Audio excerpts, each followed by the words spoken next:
കൊല്ലത്തേക്കൊന്ന് പോയി വരാം. തദ്ദേശ തെരഞ്ഞെടുപ്പിൽ എവിടെ നോക്കിയാലും വ്യത്യസ്തതകൾ ഏറെയുണ്ട്. അതിപ്പോൾ പ്രചാരണത്തിൻ്റെ കാര്യത്തിലായാലും സ്ഥാനാർത്ഥികളുടെ കാര്യത്തിലായാലും.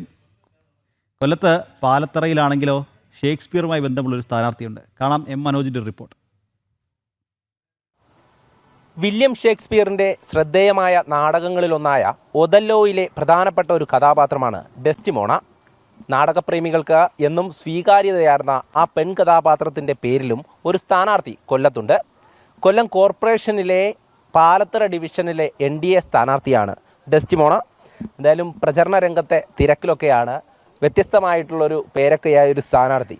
എന്തായാലും ഈ ഒരു സാഹചര്യത്തിൽ പ്രചരണ രംഗത്ത് നമ്മൾ മുന്നോട്ട് വയ്ക്കുന്നത് തന്നെയാണ് വികസനം തന്നെയാണ് തീർച്ചയായിട്ടും. ഇപ്പോൾ ഭരണരംഗത്തിരിക്കുന്നത്, അതായത് ഇവിടെ സിറ്റിംഗ് സീറ്റ് എന്ന് പറയുന്നത് അനീഷ് കുമാറാണ്, BJP തന്നെയാണ്. അപ്പോൾ നമ്മളൊരു മാതൃകാപരമായ പ്രവർത്തനം തന്നെയാണ് നമ്മുടെ പാലത്തറ ഡിവിഷനിൽ നടന്നിരിക്കുന്നത്. അപ്പോൾ അതിൻ്റെ ഒരു തുടർച്ച എന്ന രീതിയിലാണ് ഞാൻ മത്സരത്തിന് ഇറങ്ങിയിരിക്കുന്നത്. ഈ ആളുകളൊക്കെ ചോദിക്കുന്നുണ്ടാവും, എന്തുകൊണ്ടാണ് ഈ ഒരു പേര് ഇട്ടിട്ടുള്ളത്, അല്ലെങ്കിൽ ഈ ഡെസ്റ്റിമോണ എന്നുള്ള വ്യത്യസ്തമായിട്ടുള്ള ഒരു പേര് വന്നത്? കലയും കലാകാരന്മാരെയൊക്കെ ഇഷ്ടപ്പെടുന്ന ആൾ തന്നെയായിരുന്നു എൻ്റെ അച്ഛൻ. അപ്പോൾ നമ്മുടെ ഷേക്സ്പിയറിൻ്റെ കഥാപാത്രം, നമ്മളിങ്ങനെ ഒരു ഒഥല്ലോ എന്ന നാടകം, അത് നമ്മുടെ സാംബശിവൻ എന്ന കലാകാരൻ കഥാപ്രസംഗ രൂപത്തിൽ അവതരിപ്പിച്ചായിരുന്നു. അപ്പോഴാണ് മലയാളികളെല്ലാം ഈ പേര് അറിയുന്നത് തന്നെ ആ സമയത്താണ്. അപ്പോൾ ആ പേരിനോട് ഇഷ്ടവും ആ കഥാപാത്രത്തിനോട് ഇഷ്ടമൊക്കെ തോന്നിയിട്ട് അച്ഛനിട്ട പേരാണ്. എന്തൊക്കെയാണ് ഈ ഒരു പ്രചരണ രംഗത്ത് നാട്ടുകാരിൽ നിന്ന് ലഭിക്കുന്ന മറുപടികൾ? വളരെ നല്ല മാതൃകാപരമായ ഒരു പ്രവർത്തനമായിരുന്നു അനീഷ് കുമാർ ഇവിടെ കാഴ്ചവെച്ചിരിക്കുന്നത്. അത് പല ഭാഗങ്ങളിലും ചെല്ലുമ്പോൾ നമ്മളോട് പറയുന്നുണ്ട്, അതുപോലെ തന്നെ ആയിരിക്കണം മുന്നോട്ട് പോകേണ്ടതെന്ന്. അപ്പോൾ നമുക്ക് അതിൻ്റെ തുടർച്ച എന്ന രീതിയിൽ പ്രവർത്തിക്കണം. അതും അതിനപ്പുറവും വികസനം കൊണ്ടുവരണം. പിന്നെ കേന്ദ്ര പദ്ധതികളെല്ലാം ജനങ്ങളിലേക്ക് എത്തിക്കുക, അർഹരായവരെ കണ്ടെത്തുക, അതൊക്കെയാണ് ലക്ഷ്യം. എന്തായാലും ഈ മത്സരരംഗത്തേക്ക് ആദ്യമായിട്ടാണ് മത്സരരംഗത്ത് വരുന്നത്. വീട്ടുകാരുടെ ഭാഗത്തു നിന്നൊക്കെ വലിയൊരു പിന്തുണ ലഭിക്കുന്നുണ്ട്. തീർച്ചയായിട്ടും വീട്ടുകാരുടെ പിന്തുണ ഇല്ലാതെ നമുക്ക് സ്ത്രീകൾക്ക് പ്രത്യേകിച്ച് ഇറങ്ങാൻ ബുദ്ധിമുട്ടാണ്.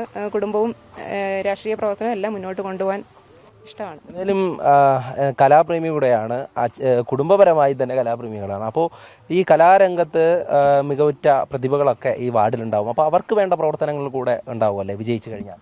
തീർച്ചയായിട്ടും ഉണ്ടാവും. നമുക്ക് മാക്സിമം പ്രോത്സാഹനം അവർക്ക് കൊടുക്കുന്നതായിരിക്കും. അതിനുള്ള പരിപാടികളായാലും എന്ത് മത്സരങ്ങളായാലും എല്ലാം എല്ലാം ജനങ്ങളിലേക്ക് എത്തിക്കുകയും അവരെ പങ്കെടുപ്പിക്കാൻ ശ്രമിക്കുകയും ചെയ്യും. നമ്മൾ പല ഡിവിഷനുകളിലും പോകുമ്പോൾ അവിടെയൊക്കെയുള്ള ആളുകൾ പറയുന്നത് വികസന മുരടിപ്പാണ് കഴിഞ്ഞ കുറേ കാലമായിട്ട് ഈ കൊല്ലം കോർപ്പറേഷനിലെ പല ഡിവിഷനുകളിലും. അപ്പോൾ ആ ഒരു സാഹചര്യത്തിൽ BJPക്ക് മുഴുവനായി നോക്കുകയാണെങ്കിൽ കൊല്ലം കോർപ്പറേഷൻ ഇത്തവണ വലിയൊരു മുന്നേറ്റം ഉണ്ടാക്കാൻ സാധിക്കുമോ? സാധിക്കും, തീർച്ചയായിട്ടും. വികസനം തന്നെയാണ് ഏറ്റവും പ്രധാനമായ ലക്ഷ്യമായിട്ട് BJP കാണുന്നത്. പിന്നെ കേന്ദ്ര പദ്ധതികളെല്ലാം ജനങ്ങളിലേക്ക് എത്തിക്കാനായിട്ട് ഇപ്പോൾ കോവിഡ് കാലത്തായാലും നമ്മുടെ ഡിവിഷനിൽ അനീഷ് കുമാർ കൗൺസിലറുടെ സ്ഥാനത്ത് നിന്ന് വളരെ നല്ല രീതിയിലുള്ള പ്രവർത്തനമായിരുന്നു നടന്നുകൊണ്ടിരുന്നത്. കോവിഡ് സമയത്ത് അസുഖം ബാധിച്ച എല്ലാ വീടുകളിലും 3 നേരം ഭക്ഷണം എത്തിക്കുക, മരുന്നെത്തിക്കുക, പിന്നെ അവർക്ക് വീട് അണുവിമുക്തമാക്കുക, അങ്ങനെ എല്ലാ കാര്യങ്ങളും കൃത്യമായി ചെയ്തുകൊണ്ടിരുന്ന ഒരു കൗൺസിലറായിരുന്നു നമ്മുടേത്. എല്ലാവർക്കും വലിയ സന്തോഷം തന്നെയാണെന്ന് തോന്നുന്നു. കാരണം ഈ ഒരു വ്യത്യസ്തമായിട്ടുള്ള പേര് ഈ സുപരിചിതമാണ്, എല്ലാവർക്കും പെട്ടെന്ന് മനസ്സിലിരിക്കുന്ന ഒരു പേര് കൂടെയാണ്. അപ്പോൾ പോകുമ്പോൾ തന്നെ പേര് പറയുമ്പോൾ അവരിൽ നിന്ന് ലഭിക്കുന്ന മറുപടി എന്താണ്?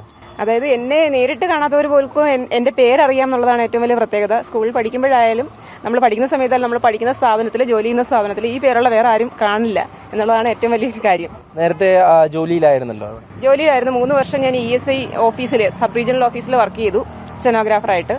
അപ്പോൾ അവിടെ ആയാലും നമ്മൾ ഒരു തവണ നമ്മൾ പേര് കേട്ടവരൊന്നും മറന്നിട്ടില്ല. എത്ര വർഷം കഴിഞ്ഞാലും നമ്മൾ പേര് പറയുമ്പോൾ ഓർക്കുന്ന ഓഫീസേഴ്സാണ് ഇപ്പോഴും ഉള്ളത്. എന്തായാലും പ്രചരണ രംഗത്ത് സജീവമാണ് ഡെസ്റ്റിമോണ. ഈ പേരിൽ തന്നെ ഒരു വ്യത്യസ്തതയുണ്ട് എന്നുള്ളതാണ്. എന്തായാലും വിജയിച്ചു കഴിഞ്ഞാൽ താൻ നൽകുന്ന ഉറപ്പ് വാർഡിലെ വികസനം തന്നെ എന്നുള്ളതാണ് ഡെസ്റ്റിമോണയും പങ്കുവയ്ക്കുന്നത്. വലിയൊരു വിജയപ്രതീക്ഷ തന്നെയാണ് BJPക്ക് ഇത്തവണ കൊല്ലം കോർപ്പറേഷനിലുള്ളത്. എന്തായാലും അതിൻ്റെയൊക്കെ തന്നെ പ്രവർത്തനങ്ങൾ അങ്ങനെ തുടർന്നുകൊണ്ടേയിരിക്കുകയാണ്. ബിജു പരൂരിനൊപ്പം മനോജ്, ജനം, കൊല്ലം.